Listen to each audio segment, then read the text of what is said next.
మా బాబాయ్ పిన్నినైతే ఇట్లా చీకట్లో రమ్మని చెప్పినా వచ్చిర్రు. అయితే వీళ్ళతోని మునక్కాడలు చేయిస్తున్నా, ఇంకా పాయసం చేయడం కోసమని ఇట్లా పాలికలు చేయిస్తున్నా. ఇదెందుకంతా హడావిడి అంటే నేను నిన్న మొన్న బియ్యం పోసుకున్నా, ఆ బియ్యం ఉడకబెట్టడానికి అన్నట్టు. అయితే మాకు మిడ్నైట్ అయితే కంపల్సరీ మేము డికాషన్ పెట్టుకొని తాగుతాం, అందులో హనీ వేసుకొని. ఇంకా పల్లీలు అని చెప్పి రేపటి కోసం ఇట్లా మాట్లాడుకుంటూ పల్లీలన్నీ తీస్తున్నాం అన్నట్టు.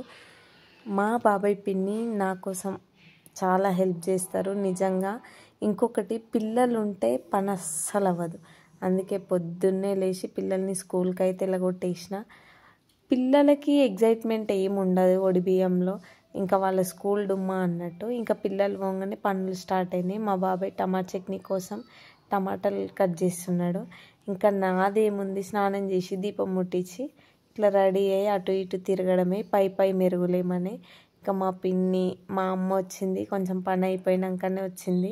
ఇంకా మా పిన్నే పాపం కష్టపడి అన్ని వంటలు చేసింది.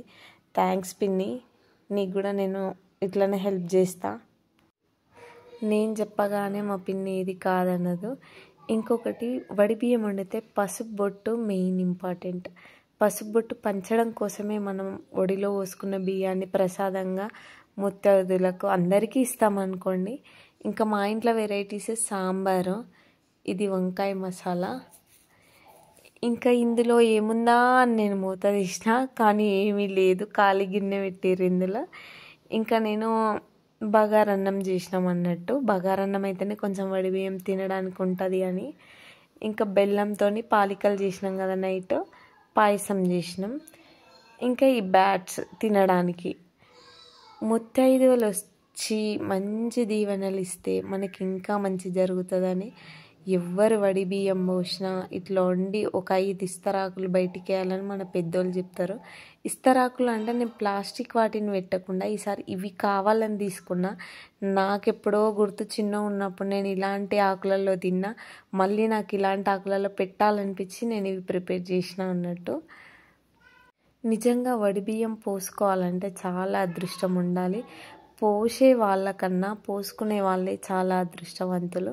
ఇట్లా పోసి వండి 10 మందికి తినబెట్టి పసుబొట్టు వంచితే ఆ తృప్తే వేరుగా ఉంటుంది. ఇంకేముంది, చిన్న చిన్న మహాలక్ష్మిలు కూడా మా ఇంటికి వడిబియ్యంకి వచ్చిర్రు వాళ్ళ అమ్మల వెనుక. ఇంకా పాపకైతే నేను ఏం తినదని చెప్పి స్వీట్ కూడా తినిపిస్తే దగ్గు వస్తుందని బ్యాట్ తినిపిస్తున్నా. పాప మా ఇంటి ముందు ఉంటుంది, వేదాంశి. నేను ఆ పాపకు నాయనమ్మని అవుతా. వరుసలు అట్లా ఆప్యాయంగా పెట్టి పిలుచుకుంటాం అన్నట్టు. నేను నాయనమ్మని అవుతా. పాప కూడా నాకు కొంచెం కనెక్టింగ్ ఎక్కువ. ఇంకా మా అక్క, మా అన్న, తను మా తోడి కోడలు అక్క అంటే మా పెద్దక్క వచ్చింది. ఇంకా అనుకోని అతిథులు కూడా వచ్చిర్రు, అది నా అదృష్టంగా భావిస్తున్నా. ఇంకా ఈ పిల్ల అయితే లండన్ పిల్ల, అంటే ఆమన్గల్లే కానీ లండన్లో ఉంటారు. తను వదిన అవుతుంది నాకు వరుసకి. పాపం నైటే లండన్ నుంచి వచ్చిన నేను చెప్పినా అని చెప్పి పసుబొట్టుకు వచ్చింది.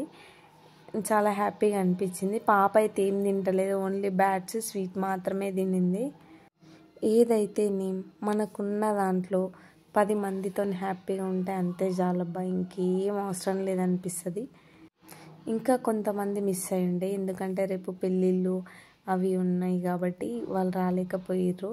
కొంతమంది ఏమో ఇంటర్ పిల్లలకి పేరెంట్స్గా ఉన్నారు, వాళ్ళు కాలేజీలకి అట్లా వెళ్ళిపోయారు అన్నట్టు, వీకెండ్ కాబట్టి. ఈ చిన్న మహాలక్ష్మికి నేను పసుపు బొట్టు ఇచ్చిన. క్యూట్ ఉంది కదా, ఎంత తెల్లగా ఉంటుందంటే ఈ పిల్ల. చిన్న పిల్లల మనసు ఎంతో మంచిది కదా. చిన్నపిల్లల దీవెనలు కూడా ఒక్కొక్కసారి తీసుకోవాలి, ఎందుకంటే సాక్షాత్ అమ్మవారి స్వరూపాలు చిన్నపిల్లలు. ఏదైతే నేను నా వడి బియ్యం లాగైతే ఇట్లా జరిగింది. డే అంతా హ్యాపీగా ఉండే నాకు. ఇంకొకసారి మా పిన్నికి థ్యాంక్ యూ సో మచ్ పిన్ని, నువ్వు లేకపోతే ఇవన్నీ అయ్యేవి కావు. అయ్యేవేమో, లేట్ అయ్యేవి, నువ్వు నాకు హెల్ప్ చేసినావు కాబట్టి థ్యాంక్ యూ.